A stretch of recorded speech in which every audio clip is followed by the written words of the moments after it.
What's up, guys? All things Chill Guy here. Today we have another review video. We have the Slapz Audio Oblivion 10-inch subs.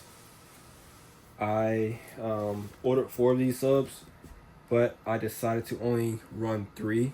If you look at the rest of my videos, I have been running 4 Sundown X8 V4s.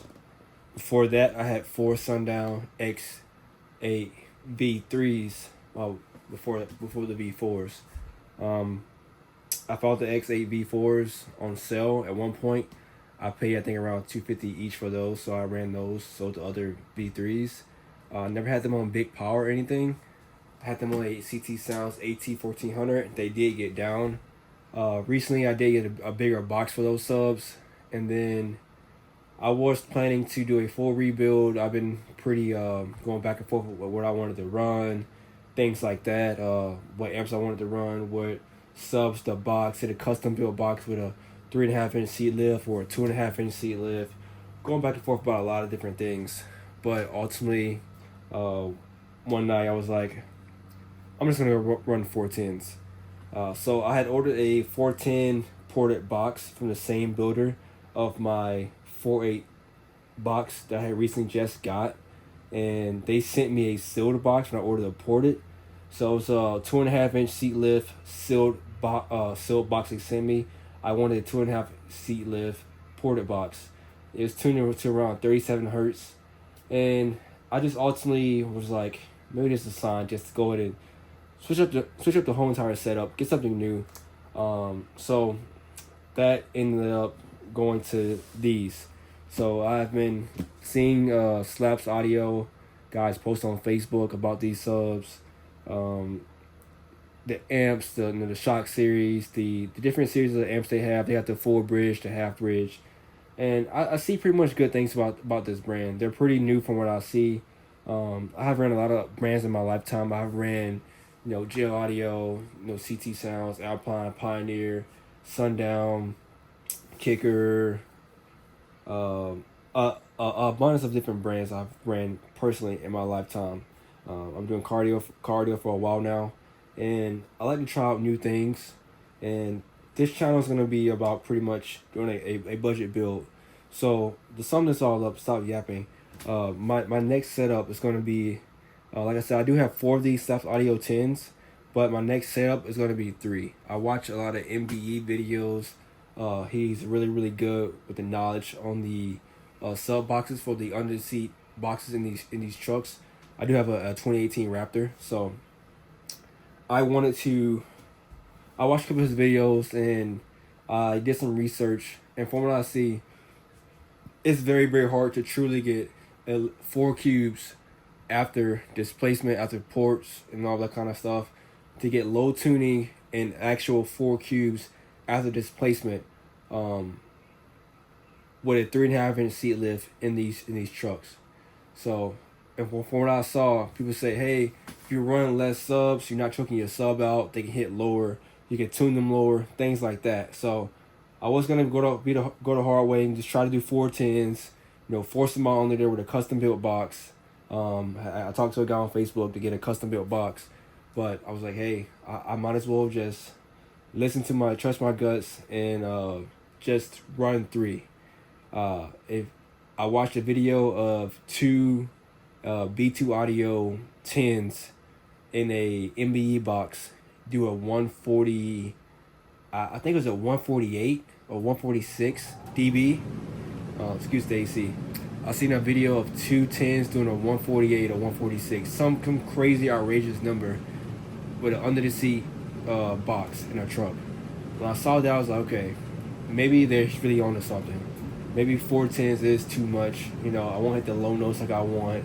So I'm gonna go down to 3. And the reason I chose 3 is because I have watched it's a guy named Jeff Cardio.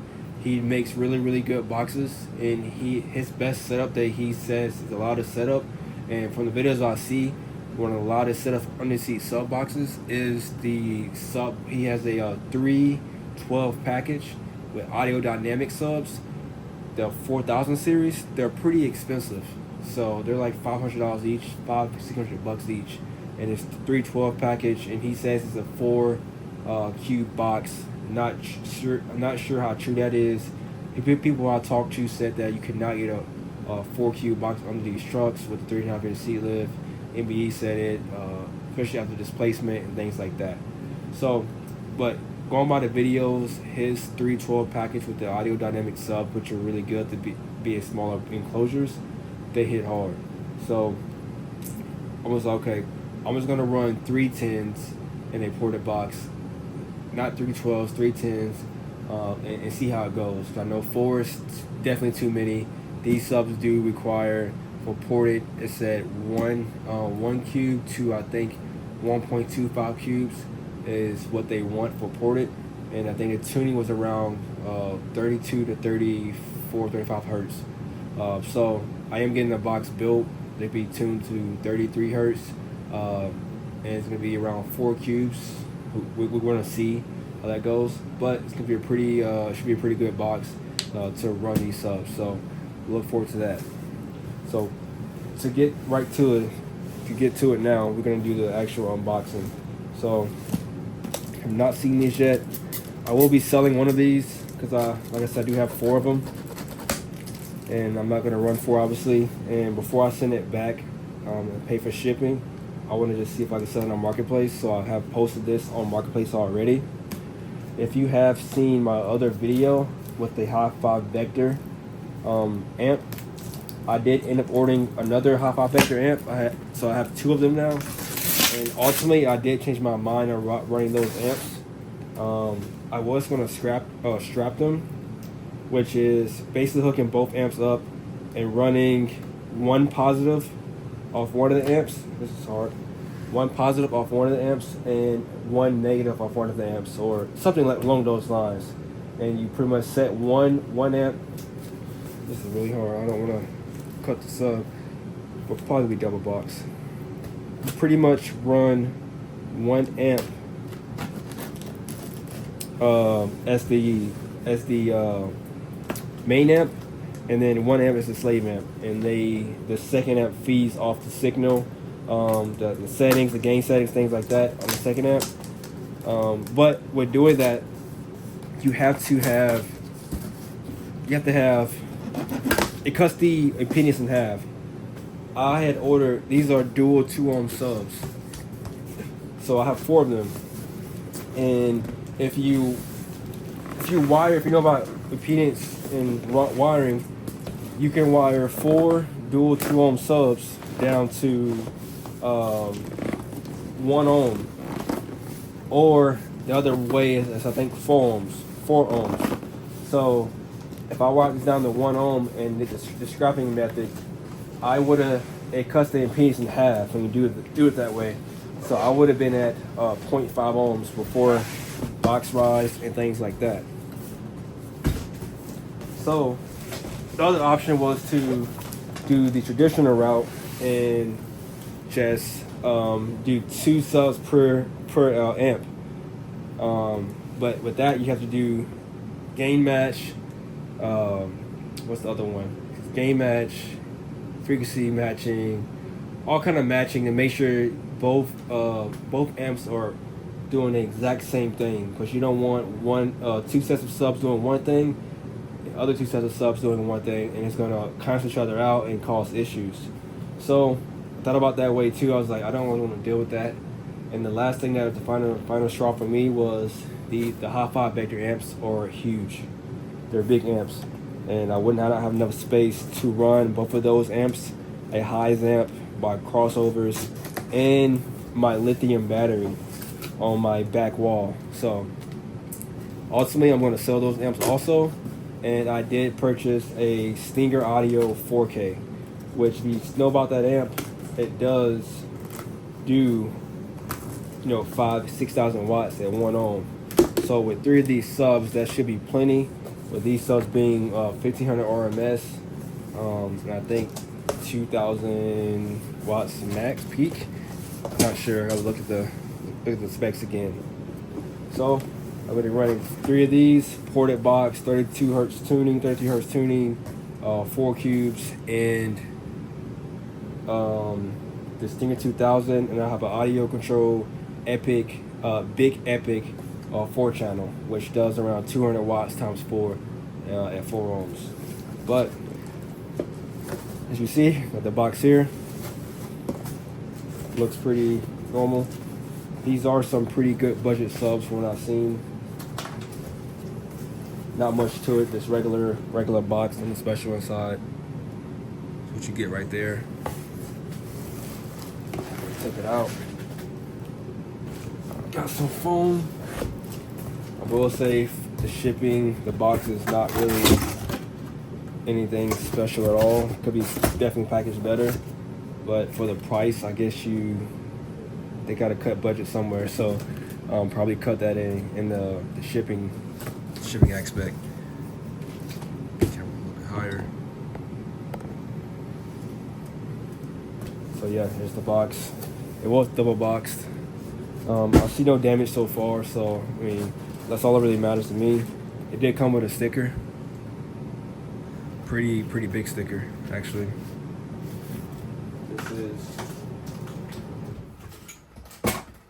This is a 10-inch iPad, so there you go for a reference.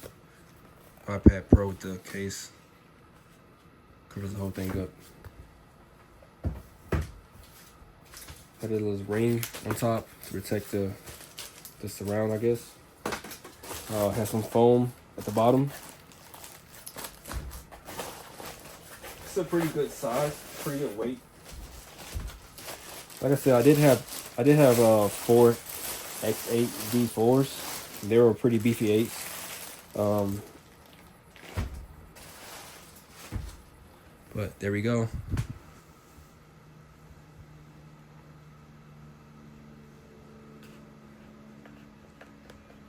Pretty stiff.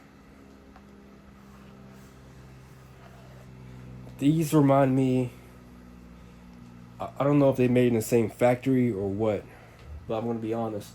If you look at a CT Sounds Meso 8 in the Slapz Audio Oblivion 8, they look pretty much exactly the same. As far as the 10-inch versions, they look also pretty close to the same sub. So just Google, I may post a picture right here showing the CT Sounds Meso 8s and the Slapz Audio Oblivion 8s next to each other. It's in a few pictures, and I may show this 10-inch Oblivion next to the Meso 10. So they look very similar across the board. Specs are very similar also. I will say that these are probably made in the same spot in China as the CT Sound subs, just to be honest. Now I have heard CT Sound Meso 8s in person, and they did sound good. But yeah, we have the boot right here.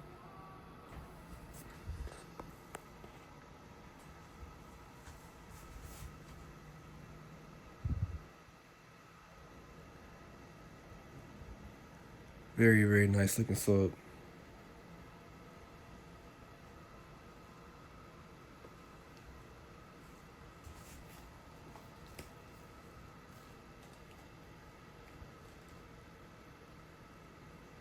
Looks better in person than it does in the pictures.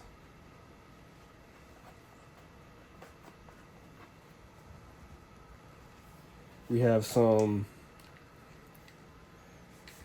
I'm gonna say 10 gauge push terminals. You probably can actually get an 8 gauge in there, I would say. Yeah, 8 to 10 gauge for the push terminals. Foam looking surround. I'm not a professional in doing these reviews. I'm just saying what it looks like, but foamish style surround. It's kind of soft, not too, yeah. Type of foam. It's a hard foam, not a soft. It's a good material. Maybe it's rubber. Not even sure, but it looks kind of like foam to me. Double stitched. Does say Slapz on the top with the logo.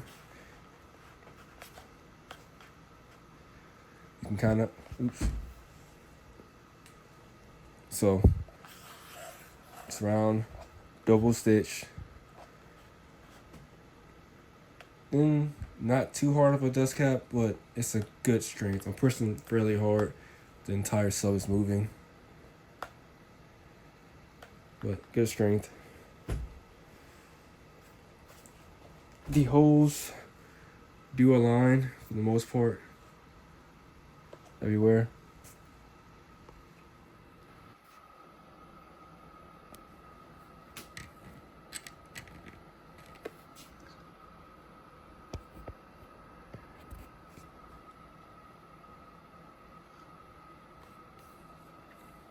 Nothing too crazy with the stitching of these. They're nothing like crazy big, but they feel solid to get the job done.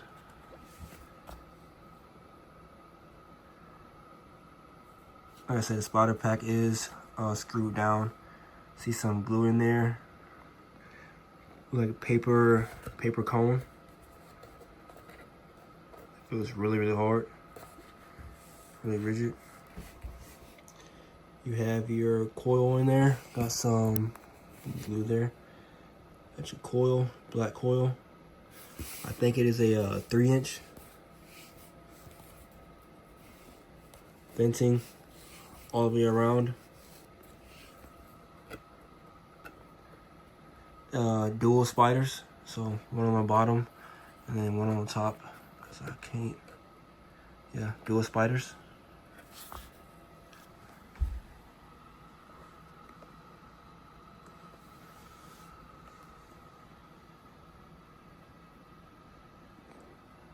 Glue in there. See a second spider.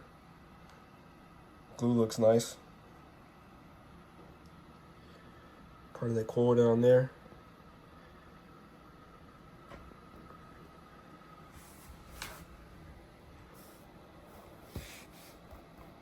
It is vented. A single pole piece right there, and then all these around it.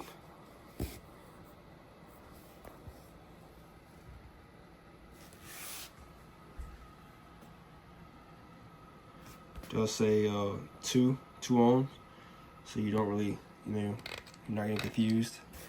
They did glue, which is good.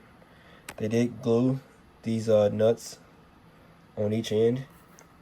A long time ago, I did have a Sundown X12, and these bolts on that sub came loose on one end, and I was pretty much running off one coil, and I couldn't figure out why my sub sounded quieter. And until I took it out of the box, and I saw that the bolts had nuts had shook themselves loose. And this was back in like 2016, 2017, with like a V2 or V3. I'm not sure what version it was, but Sundown X12. So good to see that they are gluing those nuts to make sure they don't come loose. But yeah, gonna be running through these in my truck.